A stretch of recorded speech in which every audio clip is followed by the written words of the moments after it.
The trials weapons are pretty good. Unfortunately, there's not one of every single archetype. There's no grenade launcher. There's no fusion. There's no rocket launcher, sadly.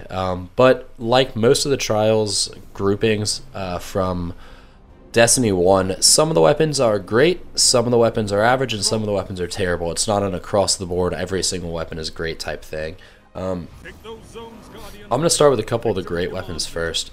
Prosecutor, the auto rifle, is actually my favorite of the auto rifles. I actually like it more than Uriel's, more than the Number, more than Jiangxi. It's got very high range, it's got pretty decent stability and reload speed.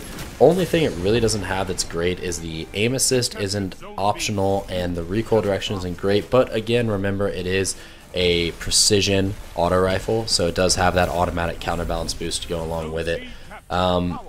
Same archetype as Uriel's. It doesn't have high caliber rounds, but what it does have is tap the trigger, which gives you a burst of accuracy on that first trigger pull. I think it lasts for about 4 or 5 shots right when you pull the trigger, which is half the shots you need to kill someone, so it's pretty useful. And then it also has hip fire grip, which I found makes it a lot more useful at close range than some of the other weapons in the archetype. Then on top of that, I actually really like the sight because it's reminiscent of the red dot Ores, the ORES. It's the only sight I found in the game that has that same reticle as opposed to the standard just red dot, which I don't like on auto rifles. I like the circular reticle a lot more, so I'm a pretty huge fan of the Prosecutor. Yeah, I've been giving it another look the last week, and I really feel like I've started to get a good feel for it, and I do like it a lot. You know, in that archetype, I know Uriel's, you know, it's got that high caliber rounds, but there's something about that the way that Uriel's kicks a little differently than the way that the Number or the Prosecutor feel, and I just like the feel of those two guns better. And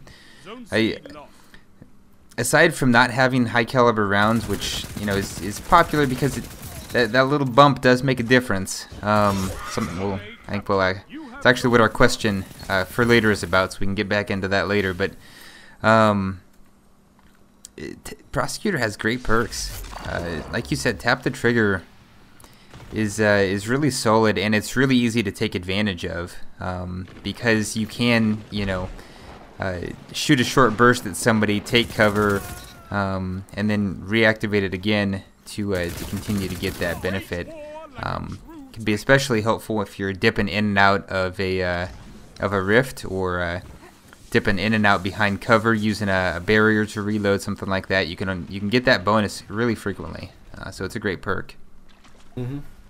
Yep, I think it's pretty nice. It's basically the opposite of like Persistence, which was the D1 version of the perk. Or I guess Dynamic Sway Reduction is the D2 version of the perk, which the longer you hold down the trigger, the more accurate it gets.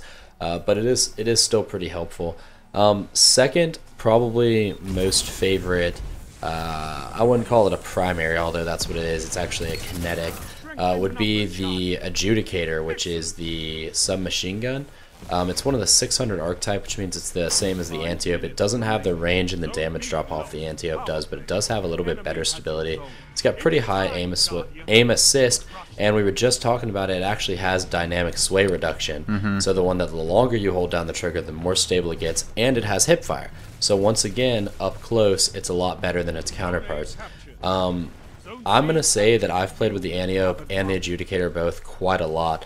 I like the Antiope better for longer range engagements. I actually like the Adjudicator better for close range engagements. So that's where I'm going to recommend it. Yeah, I totally agree. I wasn't sure that hipfire grip was really going to make that big a difference, but playing with the Adjudicator and hipfiring versus playing with pretty much any other submachine gun and trying to hipfire, it's just, for me, it really feels like night and day. It's so much easier to control. You know, I feel like I can actually get aerial and still hit shots with the Adjudicator while I'm hip firing, which is something that, for the most part, I guess I feel like is really difficult to do with almost any other submachine gun. So I'm a really big fan. It's probably my favorite, but I probably tend to warrior more than I should in Destiny 2, and so it helps forgive that fault in my play. Oh, yeah. And those are two guns that, if you had to ask, I would consider tier 1, meaning they'd be competitive at the highest levels. They may not be, you know, the absolute best, but I do think a skilled player using them at the highest level would be able to do well with them. The other two guns that I think would do very, very well at the highest level are the two heavy weapons that come with the trials. Unfortunately, there is no fusion rifle, which I'm very sad about, because fusion rifles have been basically my bread and butter, especially on my Titan. I was looking at my Destiny Tracker stats the other day, and I have been crutching hard on fusion rifles. I have I think 800 pulse rifle kills because I'm using Vigilance Wing, and then 700 fusion rifle kills, which goes to show you how much I've really been using that. I was like, oh my god, I have more kills with my heavy weapon than I do kills with my secondary weapon, which is Last Hope. I was like, that's pretty damn brutal. So yeah. I was disappointed to see that Trials didn't come with a fusion rifle, but the good news is both the shotgun and the sniper rifle are very, very good. I would consider both of them tier 1. The sniper rifle is called the Long Walk. It's one of the aggressive archetypes, which is funny because aggressive high impact in this is basically the equivalent to not high impact in D1. It's equivalent to like 1,000-yard stare archetype. So it's doing 394 damage per crit shot, 158 per body shot. It makes it decent in terms of your ability to hurt people who've already, or kill people who've already been hurt. The problem is they cut down on that aim assist pretty substantially. Now, that being said, in D2, snipers by default have more aim assist than they did in D1. At least it feels that way to me. But numerically, the aim assist looks lower. I think the aim assist is like 48 or something on the Long Walk. But it's got quick draw. It actually makes it so fast that for me, it's almost a little awkward handling it, because it's so fast, and every other sniper, not every other sniper, a lot of the other snipers in the archetype in D2 are so slow that when I switch back and forth between them, it's like almost awkwardly fast going to quick draw. But it's great for it's great for quick scoping. It's probably one of the better snipers you can be using in PvP right now. Well, I might have to give it a try. I've been trying to do a little bit of sniping in Destiny 2. I feel like it has been a lot easier. So maybe what you're saying about the aim assist is true. That might be why it feels a little easier to me than it did in Destiny 1, where I really struggled to snipe effectively. So I'll have to take a look at that. I hadn't really given the Long Walk a shot. It's funny because in Destiny 2, I think the actual act of sniping, like positioning, not getting flinched off your target, all those things, finding a lane, hunkering down, all those things are a lot harder, simply because of how quickly people can get around behind you, how easily you can be killed by team shots, how prevalent Mida is, how bad the flinch is for snipers. That's all harder. But I've actually found that when I'm shooting at targets, the weapons are a lot more forgiving. Like, I will hit a shot that I'm like, there's no way I should have hit that. And I just, nail somebody in a headshot. I'm like, I don't even know how the fuck I hit that, really. But it's been happening. The whole issue that I find is that it's just really, really hard to hold down an area of the map with a sniper, with the exception of a few maps that have really long, obvious sight lanes. Like Midtown has some really great sight lanes on street, where you can really, really hold down with a sniper rifle. They're long, they're basically level, they don't have very many obstructions, but almost every other map, it can just be an absolute pain. But that being said, on PC, they're very, very powerful because of the precision that you can aim with them and how quickly you can move around. On console, not so much, but I have seen some players who are very, very good absolutely dominate with them. I just think that it made it a lot harder to be good with them, but those people who are good with them are still extremely good. Yeah, well, I guess and maybe the skill ceiling could be higher, but I feel like the floor in terms of being able to have success with a sniper, even though it's maybe not your first choice.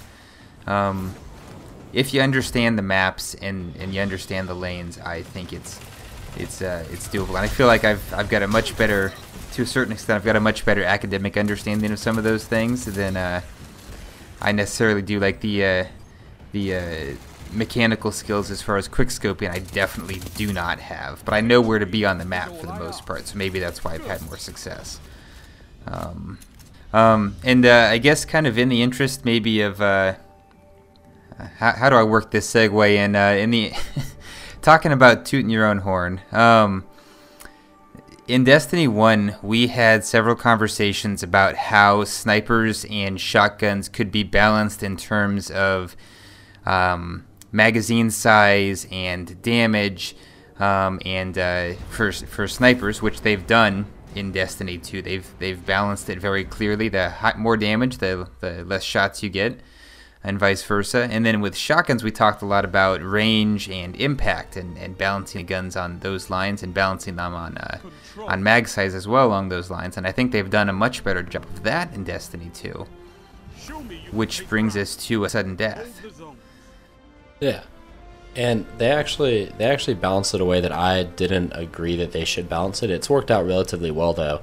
But what one of your ideas is that they should give shotguns with less damage greater range, which means, you know, the damage fall off happens much farther out, the aim assist fall off happens much farther out. I didn't think that was a good idea, because what happens is if you give a shotgun with less damage, more range, and you give a shotgun with more damage, less range, the graphs intersect basically. And you have a point in time where, or a point in distance where the shotgun that started off with less damage is now doing the same amount of damage as a shotgun that started off with more damage, but it's firing faster. And the problem I saw with that is that it basically makes slower firing shotguns useless outside of a certain range. It makes the slower firing shotguns only useful up close, which is kind of contradictory to the way shotguns are usually looked at in games. Now, they didn't do it that badly in Destiny 2, thankfully. As far as I can tell in my experience, the high impact shotguns still can kill from a little bit farther away than the low impact shotguns can. But the low impact shotguns have a much faster rate of fire, nearly twice as fast, sometimes 3 times as fast depending on the perks. And the difference in max range seems to only be maybe a yard or so, whereas it was like 5 yards in Destiny 1. So I'm actually much more inclined to recommend the faster firing rate of fire shotguns right now. However, a sudden death from Trials of Osiris is a notable exception. It is one of the high impact aggressive shotguns, but it has slide shot, which means if you slide before your shot, it increases range and stability, which is amazing on a shotgun because you should almost always be sliding. It's got threat detector, it's got, you know, stat-wise it's not great, but that's because I think if stat-wise it was great, it would probably be the best shotgun in the game. I highly recommend this shotgun. If you tried Hawthorne's Field Forge shotgun, didn't really like it that much, if you're looking for something that feels more like a Matador, feels more like a party crasher, this is that weapon. It is dominant. I would go so far as to say feels like a lie. This gun, playing with this gun really took me back to just running around with Fellwinter's Light, sliding and shotgunning around corners. Just total ape play in Destiny, and you can get away with it because when you do slide, it does give you that nice range boost, and you can kill people from just I mean, borderline stupid distances. It's really a ton of fun to play with. I know a lot of people have been telling me that I need to give the high rate of fire shotguns more of a chance, and I keep meaning to do that, and I keep not quite getting around to it because between rockets and fusions and a sudden death, it just hasn't happened yet. But yeah, I love this shotgun. Honestly, slide shot here, I thought at first was going to be terrible until I actually read it, because I thought it was just going to be like it reloads it. And I was like, well, that's worthless in PvP. And then I actually read what the perk does on this gun, and yeah, it's good. It's real good. It's a pretty badass weapon. Definitely highly recommend it. That kind of brings us to the end of our tier 1s. Now, that being said, there is a gun. It's the hand cannon. It's called Judgment. I feel like, and I haven't played on PC yet, but I've kept up a lot with competitive PC players. I've been watching a lot of gameplay. So I have a pretty good grasp on how the meta is shaking out for PC as well. And Judgment, the hand cannon, is something that I think will be very, very effective on PC, even if it's not on console. And the reason why is because hand cannons on consoles they don't feel great. Something's off with the range, with the accuracy. they just, I don't know specifically what it is, but they don't feel like they're fun to play with to me for the most part. But Judgment is a gun that almost goes against that even on console, and I have a feeling on PC it is going to be very, very good. It's adaptive, which means that it can kill in 3 bodies and a crit up to, I think, 6 armor, 6 resiliency, which is pretty useful. But what really makes it so great is it has opening shot, which means that the initial shot of a magazine has increased accuracy. And then on top of that, it has moving target, which increases the aim assist, which on PC, I'm not 100% certain on this because there's no reticle stickiness on PC for a mouse user, for a mouse and keyboard user. But I believe there is still a small amount of bullet magnetism. I'm not 100% certain on that, but I believe that part still functions. So I have a feeling, but I'm going to need to test that obviously when I get my own gaming rig and set it up. But I believe that still functions. Because if I remember correctly on Halo PC, it still worked a little bit like that. There was still bullet magnetism, but there was no like aim assist in terms of reticle sticking to a head, reticle magnetizing to a head, anything like that. But regardless, even if you're on console, I highly suggest giving the Judgment a shot. It's not going to be competitive at the highest level on console because, I mean, hand cannons just aren't competitive at that level. But it's got great perks. It's got really good stats on top of that. Very vertical recoil direction, good range stability, good aim assist.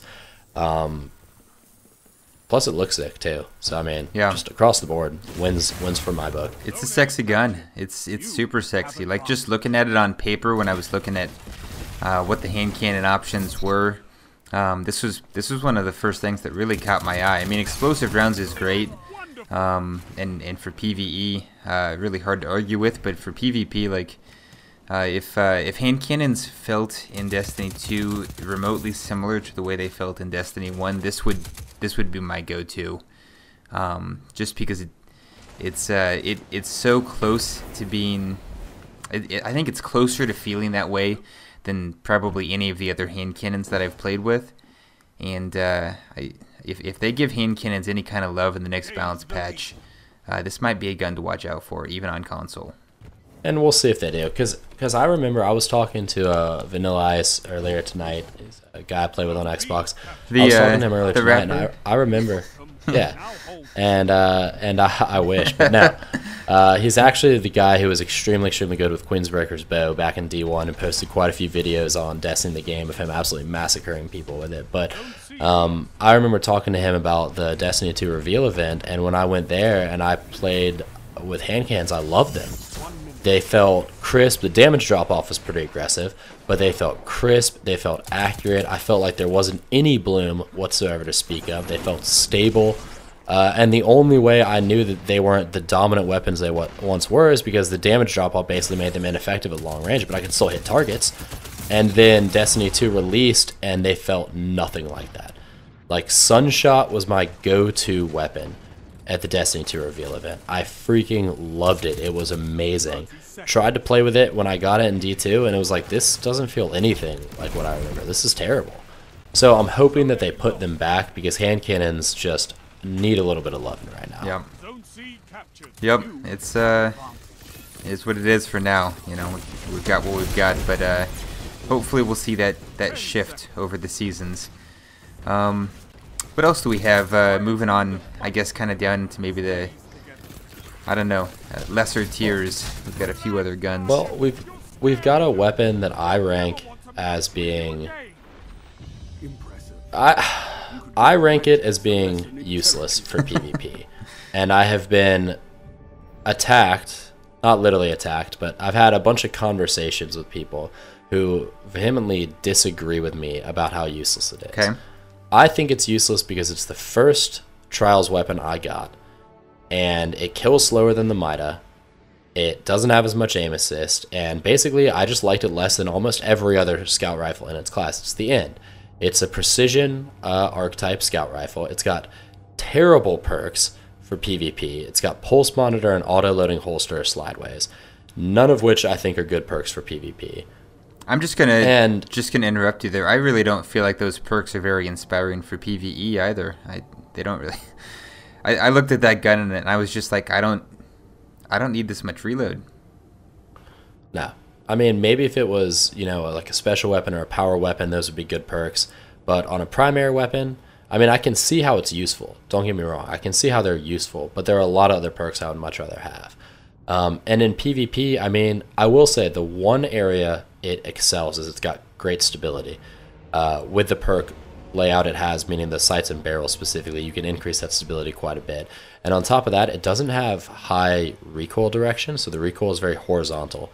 So that combined with the high stability makes it to where it bounces very, very little. It's pretty much a laser. You can pretty much just keep it on a target's head. And it will kill people at 3 armor and less and 4 headshots. That's another positive it has. But the way I look at it is I would prefer to use Nameless Midnight in PvP and PvE. Yep. I would prefer to use Tone Patrol in PvP. Tone Patrol has high cal rounds, and it's the same archetype. It's got the same aim assist. The only thing it has is a little bit worse stability, like 10 less stability. I don't think the End is very good in PvP. It was the first gun I got. I gave it a shot. I didn't like it. Mida kills in the exact same time. Well, sorry. Mida kills in the exact same number of shots, but kills faster. It kills in 1.2 seconds. The End kills in 1.33. Now, the End, though, 5 shots is the optimal kill. 6 shots is the body shot time to kill. And the body shot time to kill is pretty fast at 1.67. So it is a forgiving weapon. I can definitely see recommending the archetype for people who aren't necessarily super high on their ability to hit a lot of crits, who don't want to maybe hit 80% crits with the Mida, and are going for something like 60% crits, because that's what you need here, 3 crits and 2 bodies. But honestly, I would recommend Tone Patrol over it, or Nameless Midnight over it. If you're really going to use one of those weapons, I would use Tone Patrol and Nameless Midnight over the End.